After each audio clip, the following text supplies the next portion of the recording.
Bonjour à toutes et à tous, nous sommes le vendredi 8 mars 2024 depuis Washington DC, capitale fédérale des États-Unis. Je suis Mohamedou Oumfa pour vous présenter le monde aujourd'hui. Il est 7 heures temps universel, voici le sommaire. It doesn't make news in 1,000 cities and towns. The American people are writing the greatest comeback story never told. Cela ne fait pas les titres des journaux, mais dans des milliers de villes et de villages, le peuple américain est en train d'écrire l'histoire du plus grand rebond jamais raconté, a déclaré hier soir le président Joe Biden lors de son discours sur l'état de l'Union. Il y a eu une certaine amélioration, n'est-ce pas, dans l'économie américaine, du moins pour certains. Et donc, M. Biden a le droit de... Regard croisé et décryptage du discours du 46e président américain sur l'état de l'Union, c'est dans la partie magazine en seconde partie de cette édition du Monde aujourd'hui. Au Sénégal, le premier tour de l'élection présidentielle aura finalement lieu le 24 mars. Le Conseil constitutionnel a accepté la nouvelle date proposée par le président Macky Sall. Dans une dizaine de minutes, les nouvelles économiques avec Eric Manirakiza et l'actualité sportive présentée par Yacouba Ouedraogo. Mais pour commencer, le journal. Le président Joe Biden a prononcé hier devant les deux chambres du Congrès un discours sur l'état de l'Union. Ce discours est un événement annuel où le président américain, chef du pouvoir exécutif, développe le cadre général de sa politique. M. Biden a vanté un avenir plein de promesses face à la rancœur incarnée selon lui par Donald Trump. Nani Talani fait le point. Joe Biden s'en est pris à son rival Donald Trump dès les premières minutes de son discours, l'accusant de se soumettre à Vladimir Poutine et affirmant que la liberté et la démocratie étaient attaquées en Amérique. Il a assuré que lui ne plierait jamais devant le président russe. Depuis le président Lincoln et la guerre de sécession, jamais notre liberté et démocratie n'ont été attaquées dans notre pays comme elles le sont aujourd'hui, a-t-il ajouté. Face à la rhétorique du déclin scandée par Donald Trump, Joe Biden a assuré que l'Amérique connaissait sous sa présidence le plus grand rebond de son histoire après la pandémie de Covid-19 qui avait mis à genoux la première économie mondiale. Le locataire de la Maison-Blanche a aussi fustigé l'annulation de la garantie fédérale à l'avortement, l'un des grands thèmes de la campagne, promettant de rétablir cette protection si les Américains élisaient un congrès favorable au droit de choisir. Le président démocrate a également annoncé devant le Congrès qu'il avait ordonné à l'armée américaine d'établir un port artificiel à Gaza pour acheminer davantage d'aide humanitaire dans le territoire palestinien assiégé et a dit vouloir un cessez-le-feu immédiat de 6 semaines. Analyse et discours du président sur l'état de l'Union, c'est dans une dizaine de minutes dans la partie magazine. Au Sénégal, le premier tour de l'élection présidentielle aura finalement lieu le 24 mars. Le Conseil constitutionnel a accepté la nouvelle date proposée par le président Macky Sall. Alexandrine Olognon nous en dit plus. Pour le Conseil constitutionnel, l'exécutif a remédié à la situation en convoquant l'élection pour le 24 mars. Le premier tour aura lieu avant la fin du mandat de Macky Sall, le 2 avril. La date du second tour n'a pas été annoncée. Certains habitants de Dakar ont exprimé leur soulagement après des semaines d'incertitude. La période de campagne sera plus courte que les 21 jours prescrits par le code électoral. Lundi, Macky Sall avait demandé au Conseil constitutionnel de donner son avis sur les recommandations issues du dialogue national qui avait proposé la tenue des élections le 2 juin. Pour tenter de sortir de la crise, Macky Sall a aussi proposé un projet de loi d'amnistie. Le Sénégal a connu des troubles meurtriers dans un bras de fer entre l'opposant Ousmane Sonko en prison et l'État. Le numéro 2 de son parti dissous, Bassirou Diomaye Faye, est aussi en prison, mais a été autorisé à se présenter dans la course à la présidence. L'Assemblée nationale a adopté mercredi une loi d'amnistie, mais il n'y a aucune indication sur une date pour leur éventuelle libération. Au Nigeria, des hommes armés ont enlevé plus de 280 élèves lors d'une attaque contre une école de Kuriga dans le nord-ouest, ont affirmé un enseignant et un habitant. Selon Sani Abdoulaye, l'un des enseignants de l'école JSS Kuriga dans le district de Chikoun, le personnel a réussi à s'échapper avec de nombreux élèves alors que les hommes armés tiraient en l'air. Les autorités locales de l'État de Kaduna ont confirmé l'enlèvement jeudi sans toutefois préciser le nombre d'élèves kidnappés en cours cours d'évaluation selon elle. Les enlèvements de masse contre rançon sont un problème majeur et touchent tout le pays. Ces dernières années, des bandes criminelles ont attaqué à plusieurs reprises des écoles, principalement dans les zones rurales. Au Burkina Faso, l'ancien ministre des Affaires étrangères et président du parti Le Faso Autrement, Ablassé Ouedraogo, a rejoint son domicile hier matin, 2 mois après sa disparition. Le 28 janvier dernier, il avait été enlevé par des individus disant appartenir à la police nationale selon son parti politique. De Ouagadougou, notre correspondant Lamine Traoré. L'ancien chef de la diplomatie burkinabé a regagné son domicile jeudi matin selon des sources proches de son entourage. Il aura passé un peu plus de 2 mois au front. Sa réquisition en début novembre 2023 alors qu'il était hors du pays. Ablassé Ouedraogo, rentré en décembre d'un voyage, a été interpellé à son domicile pour rejoindre le front. Il n'avait donné aucun signe de vie jusqu'à mi-février à travers des images largement partagées via les réseaux sociaux où on le voyait habillé en tenue militaire, Kalachnikov en main. Son parti avait condamné ces images. Il avait qualifié de fait regrettable et exigeant alors sa libération immédiate. Ablassé est libre dans le même temps. Le tribunal administratif a ordonné à l'État la libération immédiate de l'avocat Guy Hervé Kam il y a un peu plus d'1 mois, mais pour le moment, aucune réaction des autorités. Lamine Traoré, Ouagadougou, VOA Afrique. En Afrique du Sud, une femme de 33 ans a été inculpée hier pour enlèvement et traite d'êtres humains après la mystérieuse disparition de sa fille de 6 ans. Les médias locaux évoquent la piste d'une vente de l'enfant à un guérisseur. Rosine Mounezero. Jocelyn Wetcholin Smith, 6 ans, a disparu en février à Saldanha Bay, petite ville de pêcheurs au nord de la ville du Cap. D'intenses recherches sont toujours menées par la police et une armée de volontaires pour tenter de retrouver la fillette. L'affaire a connu un rebondissement mercredi avec l'arrestation de la mère et son compagnon. Ils ont été présentés à un juge hier avec 2 autres hommes. Ils ont été inculpés pour traite d'êtres humains à des fins d'exploitation et enlèvement, a indiqué le parquet. Les 4 suspects ont été placés en détention. Selon des sources policières, la mère et ses complices auraient vendu la fillette à un guérisseur traditionnel pour 20 000 rands, un peu moins de 1 000 €. En Afrique du Sud, ces guérisseurs, appelés Sangoma en Zoulou, jouent parfois le rôle de médecins et conseillers par la pratique de rituels. La prochaine audience est prévue le 13 mars. VOA Afrique, à Washington, vous êtes à l'écoute du monde aujourd'hui. En Haïti, les autorités ont prolongé d'1 mois l'état d'urgence dans la capitale Port-au-Prince. Elles tentent de faire face à une poussée de violence des gangs armés. Chimel Gandonou. Le journal officiel a publié un arrêté instaurant l'état d'urgence sur toute l'étendue du département de l'Ouest, qui comprend Port-au-Prince, pour une période d'1 mois. Un nouveau couvre-feu nocturne a également été décrété jusqu'à lundi de 18h à 5h. Un premier état d'urgence et un couvre-feu difficilement applicables ont déjà été déclarés dimanche après l'attaque de prisons qui ont provoqué l'évasion de milliers de détenus. Depuis le début des attaques coordonnées des gangs, 10 bâtiments de police ont été détruits et 2 prisons vidées de leurs détenus. Un influent chef de gang, Jimmy Cherizier alias Barbecue, a assuré mardi que si le Premier ministre Ariel Henry ne démissionne pas, le pays allait tout droit vers une sanglante guerre civile. Ariel Henry, qui revenait du Kenya, se trouvait hier encore à Porto Rico, territoire américain des Caraïbes. Le Conseil de sécurité de l'ONU a donné en octobre son aval pour l'envoi d'une mission sécuritaire menée par le Kenya qui veut dépêcher 1000 policiers. Mais son déploiement est retardé par la justice kenyane et aucune date n'est avancée pour l'arrivée de cette mission. Le dirigeant nord-coréen Kim Jong-un a supervisé un exercice d'artillerie à grande échelle au moment où les États-Unis et la Corée du Sud mènent des manœuvres conjointes, ont rapporté ce vendredi des médias d'État. Les exercices à tir réel de jeudi visaient à accroître la préparation au combat et la capacité de guerre réelle, a rapporté l'agence de presse d'État KCNA. Pyongyang a menacé mardi Séoul et Washington de payer le prix fort pour leurs exercices militaires conjoints connus sous le nom de bouclier de la liberté. La Corée du Nord condamne depuis longtemps ces exercices qu'elle considère comme des répétitions en vue d'une invasion. Séoul a déclaré mardi que son armée était parfaitement préparée à d'éventuelles provocations de la Corée du Nord.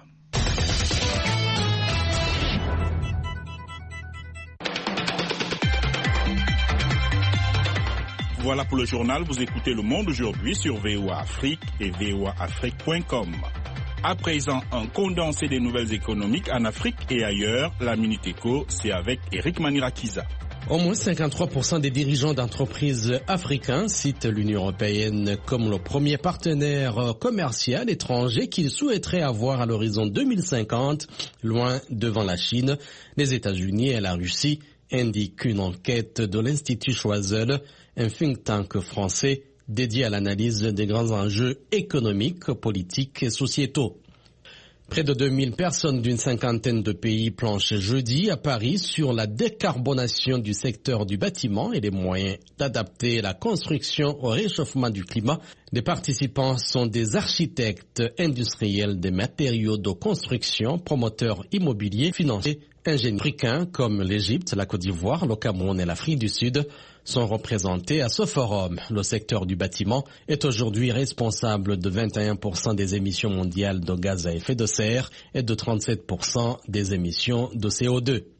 Les entreprises du secteur privé aux États-Unis ont créé 140 000 emplois en février, soit plus qu'en janvier, mais moins qu'attendu, et la hausse des salaires s'est accélérée pour les personnes qui ont changé d'emploi, une première depuis novembre 2022, selon l'enquête mensuelle ADP Stanford Lab publiée mercredi.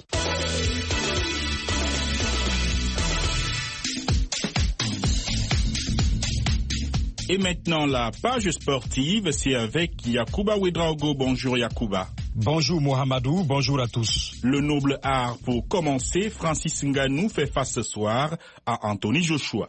Oui, 4 mois après avoir fait vaciller Tyson Fury, la star du MMA poursuit son chemin dans la boxe et remet les gants pour défier un autre poids lourd des rings, le Britannique Anthony Joshua.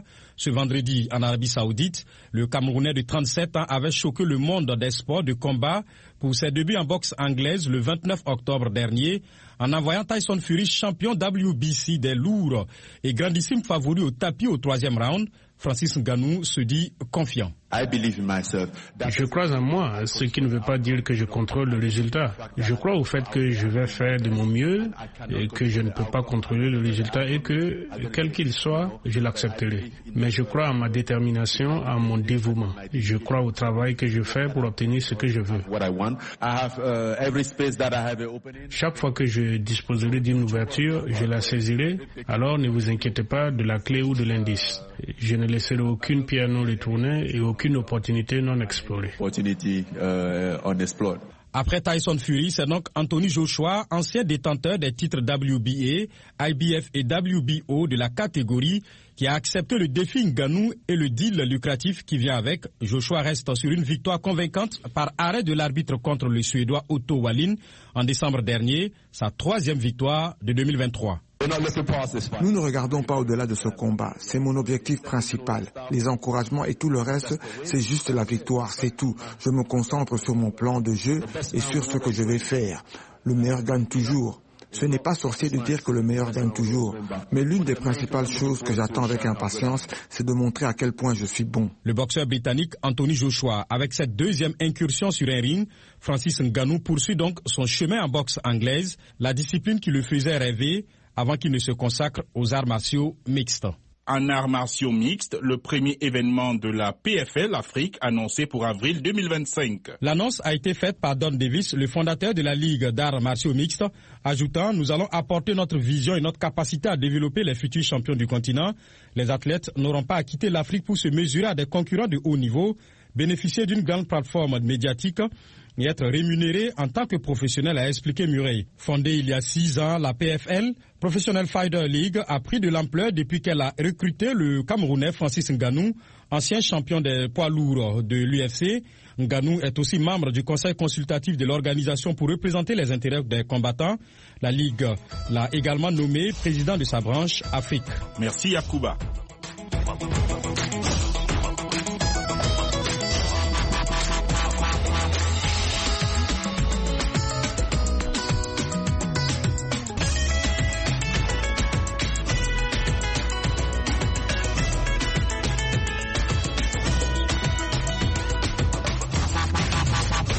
Le Monde aujourd'hui, VOA Afrique. Vous êtes à l'écoute du Monde aujourd'hui sur VOA Afrique. Mohamedou Oumfa, toujours avec vous. Maintenant, la partie magazine. Le président Joe Biden a prononcé hier devant les deux chambres du Congrès un discours sur l'état de l'Union. Voici un extrait de l'émission spéciale que j'ai réalisée avec Timothée Donamai et nos invités qui ont analysé le discours du président Biden. Le départ de s'attaquer à Donald Trump, est-ce que c'est parce que nous sommes à une année électorale? Est-ce que ça cadre avec une certaine vision du président Biden de l'Amérique, des États-Unis d'aujourd'hui?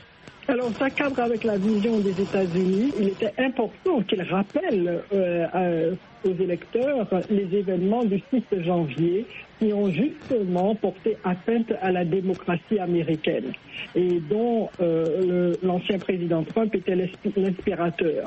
Donc, il a voulu vraiment établir cette espèce de contraste qu'il y a entre lui, qui sauvegarde la démocratie, et Trump qui a pratiquement failli la détruire le 6 janvier. Alors, Marilyn, quand il accuse Donald Trump, son prédécesseur, de se soumettre à Vladimir Poutine, à quoi fait-il allusion selon vous? Eh bien, quand il s'agit surtout de la part des membres du Congrès côté républicain de ne pas vouloir signer cette loi, de ne pas vouloir cautionner cette loi qui permettrait au Congrès américain de soutenir financièrement l'Ukraine. Il a dit notamment que faites ce que vous voulez, parlant de Donald Trump en rapport avec Vladimir Poutine. Alors, il y a donc, selon le président américain, Donald Trump, qui semble sinon obséquieux vis-à-vis de Vladimir Poutine, mais il a également évoqué de manière subliminale le débat sur son âge, en disant en se montrant vigoureux dès le départ, en entrant dans la salle et tout cela. Est-ce que Biden, aujourd'hui, vous pensez que son âge peut constituer un handicap? Il faut dire que les élections, c'est en novembre, nous ne sommes qu'en mars. Il y a encore plusieurs mois. Est-ce que au fur et à mesure qu'on avance vers l'élection, est-ce que vous pensez que les gens pourraient douter des capacités du président Biden à assumer ses fonctions de président des États-Unis? Écoutez, il y a aux États-Unis des centaines de professeurs d'université qui ont dans les 90 ans à peu près et qui avancent vers la centaine et qui prennent leur avion, donnent des cours, etc. Je prends l'exemple de mon propre oncle, le docteur Edwin Nichols, qui prend son avion, qui donne des cours, etc. Vous me direz, ce n'est pas la même chose que de diriger un pays. Mais de plus en plus, vous avez des nonagénaires, même des centenaires qui sont en pleine possession de leurs moyens et qui font des choses extraordinaires. Donc, on dit souvent que ceux qui ont maintenant 60 ans, c'est comme les 40 ans d'il y a hier. Ceux qui ont je ne sais pas, 80 ans, ce sont les soixantenaires d'hier. Donc, il n'y a pas d'âge, si vous voulez, il y a seulement la vigueur, il y a seulement la façon dont la personne se comporte, il y a aussi les idées que la personne véhicule. Et s'agit-il d'idées vieilles ou s'agit-il d'idées nouvelles, s'agit-il d'idées qui promeuvent le progrès? C'est surtout de ça qu'il s'agit et non de l'âge. Et si on parle de l'âge, eh bien, son opposant a pratiquement le même âge. Il n'y a que 3 ans qui les séparent. Alors, Mohamedou, on signale que nous avons à nouveau l'ambassadeur Herman Cohen et le professeur Jean-Germain Gros de l'Université du Missouri à Saint-Louis. Professeur Gros, nous avions précédemment dit qu'on s'attendait en fait à ce que le président Biden, en cette année électorale, fasse le bilan de ce qu'il a accompli durant ces années à la Maison-Blanche. Il a parlé de 50 millions d'emplois créés. Il a aussi évoqué des chiffres de chômage les plus bas des 50 dernières années. Est-ce qu'il a il a été exhaustif dans ce bilan de son mandat? Bon, oui, je crois qu'il a bien fait de parler de ces statistiques. Bon, est-ce qu'un président américain est directement responsable du nombre d'emplois créés dans une économie essentiellement privée. C'est pas évident, mais si les choses étaient pires, on l'aurait blâmé. Alors il est tout à fait juste qu'il accepte le crédit également. Donc pour moi, ce n'est pas un problème. Il y a eu une certaine amélioration, n'est-ce pas, dans l'économie américaine, du moins pour certains. Et donc, M. Biden a le droit de se féliciter, quoi. Ambassadeur Cohen, le président Biden a notamment dit depuis le président Lincoln et la guerre de sécession, jamais notre liberté et démocratie n'ont été attaquées comme elles le sont aujourd'hui. Ambassadeur Cohen, à quoi est-ce qu'il fait allusion? Je crois qu'il dit que les gens sont très libres maintenant de parler, d'acheter ce qu'ils veulent, d'investir où ils veulent. Il y a très peu de limites sur les actions des individuels. Je crois qu'il a raison de dire ça. Il dit notamment que la liberté et la démocratie sont attaquées. Oui, bien sûr, parce qu'il parle de son prédécesseur. Il n'a jamais mentionné le nom de Donald Trump, mais je crois qu'il a dit 7 ou 8 fois mon prédécesseur. Et le prédécesseur a dit, si je suis élu, je vais faire un dictateur. Il fait allusion à ça. Il dit, vous faites passer à la présidence mon prédécesseur, il va faire un dictateur. C'est ça. Il veut dire que nous allons perdre notre démocratie si Trump est élu. Et ambassadeur Cohen, le président Biden a évoqué les événements du 6 janvier, l'assaut sur le Congrès.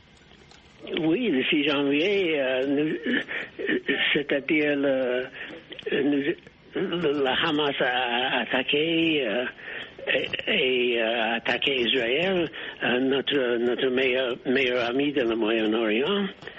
Et il a dit, nous avons eu des indications qu'il devait faire ça, mais nous n'avons pas écouté.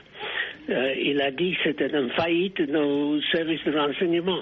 Jean-Germain Gros, le président a annoncé devant le Congrès qu'il avait ordonné à l'armée américaine d'établir un port artificiel à Gaza pour acheminer davantage l'aide humanitaire à Gaza. C'est une question, évidemment, l'acheminement de l'aide humanitaire qui avait déjà été évoquée par Anthony Blinken, le secrétaire d'État américain.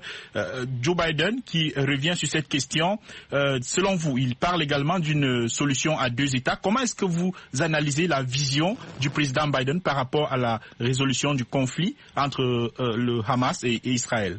La question de la résolution du problème palestinien est très claire. Il doit y avoir 2 États. 2 États qui sont libres et dont la sécurité n'est pas menacée. Mais je signale que M. Netanyahou n'est pas d'accord avec cette politique. Donc il y a là un désaccord entre la politique étrangère américaine, telle prononcée par M. Biden, et la politique étrangère de M. Netanyahou. Ils ne sont pas sur la même longueur d'onde alors qu'ils sont alliés. Alors là, c'est une contradiction. Mais Marilyn Sophocle, le président Biden annonce qu'il travaille à ce qu'il y ait un cessez-le-feu immédiat de 6 semaines. Vous pensez que c'est réaliste? C'est faisable. Il faudrait absolument que toutes les parties mettent du leur et surtout qu'il y ait un changement de la part de comme disait notre invité, un changement de la part de Netanyahou. Qui lui ne peut pas se passer des États-Unis en tant qu'allié. Et bien qu'on a l'impression que dans son discours et dans sa manière de faire, que c'est lui qui dicte, que c'est Netanyahou qui dicte. Il veut donner l'impression que c'est lui qui dicte. Mais en fait, il n'y a pas de commune mesure entre la puissance des États-Unis et celle d'Israël. Et celle d'Israël n'est conditionnée que par l'aide des États-Unis. Donc il y a là une vision peut-être un peu courte de la part de Netanyahou dans sa façon dans ses relations avec les États-Unis. Professeur Séphocle, en ce mois de la femme, le président Biden a évoqué la situation des femmes aux États-Unis, que ce soit du point de vue de la santé en général et de la santé reproductive. Est-ce qu'il a fait un bon travail dans ce sens? Absolument, absolument. Il a beaucoup insisté et il a d'ailleurs marqué le contraste qui existe entre lui et l'ancien président Trump, et aussi les républicains de façon générale, qui, eux, veulent absolument éliminer Roe v. Wade. C'est-à-dire qu'ils ne veulent pas donner aux femmes l'accès à l'avortement. Et donc, le président Biden leur a clairement intimé que ce n'est pas du tout, que c'est tout à fait à l'inverse de ce que les démocrates veulent accomplir dans le pays. Ils veulent le retour de Roe v. Wade, c'est-à-dire le retour de l'accès à l'avortement. Et aussi, il a mis l'accent sur les violences faites aux femmes et le fait qu'il a mis en place tout un projet de loi pour cesser ce genre de choses. Et donc, que malheureusement, ces projets de loi ont été stoppés par les républicains. Alors, le président Biden, par rapport à cette question, Herman Cohen, ambassadeur, il dit que s'il est élu, s'il a le soutien du Congrès, il rétablira le droit à l'avortement. Quel est votre avis là-dessus? Ça, c'est très important parce que le droit de l'avortement est favorisé par toutes les femmes des États-Unis. Ça ne veut pas dire que chaque femme voudrait avoir un avortement ou accepte d'avoir un avortement, mais les femmes disent il faut pas réglementer nos corps. C'est nous qui allons décider ce qu'on va faire avec nos corps. Et si Trump est contre l'avortement et Biden a dit je suis pour la liberté de l'avortement, il va gagner l'élection facilement. Il ne peut pas perdre parce que toutes les femmes vont voter pour lui. Alors, ambassadeur Cohen, justement, Roe v. Wade était une décision judiciaire, mais comment le président Biden s'y prendra-t-il pour rétablir la liberté d'avortement aux États-Unis? Il va demander au Congrès de voter la loi. Oui, Roe v. Wade a dit, quand Roe v. Wade a disparu, c'est-à-dire que les décisions sur l'avortement revenaient à chaque État. On ne peut pas avoir une politique où certains États interdisent l'avortement et d'autres États acceptent l'avortement. Il faut passer une loi, et Biden va le faire, que l'avortement sera la décision de chaque femme individuellement. Et avec cette loi, toutes les femmes vont voter pour lui. C'est facile à prédire. Alors, Jean-Germain Gros, le président Biden a abordé la question migratoire. Il a notamment déclaré qu'il ne diaboliserait pas les migrants comme l'a fait Donald Trump. Il faut dire que l'immigration est un sujet crucial aux États-Unis, davantage en cette année électorale. Comment est-ce que vous avez trouvé la posture du président Biden par rapport à cette question de l'immigration, des migrations? Bon, je crois que c'était une posture assez raisonnable et balancée. D'un côté, il voulait apporter des réformes, mais de l'autre côté, il n'a pas voulu diaboliser les migrants ou les immigrants, car vous savez que une bonne partie de la base électorale des démocrates consiste des groupes minoritaires. Merci d'avoir écouté cette édition du Monde aujourd'hui. Un grand merci à toute l'équipe de production qui a permis la réalisation de ce journal. Au micro, Mohamedou Mfa et Sival au Monde aujourd'hui. Merci de rester à l'écoute du programme de VOA Afrique. Au revoir.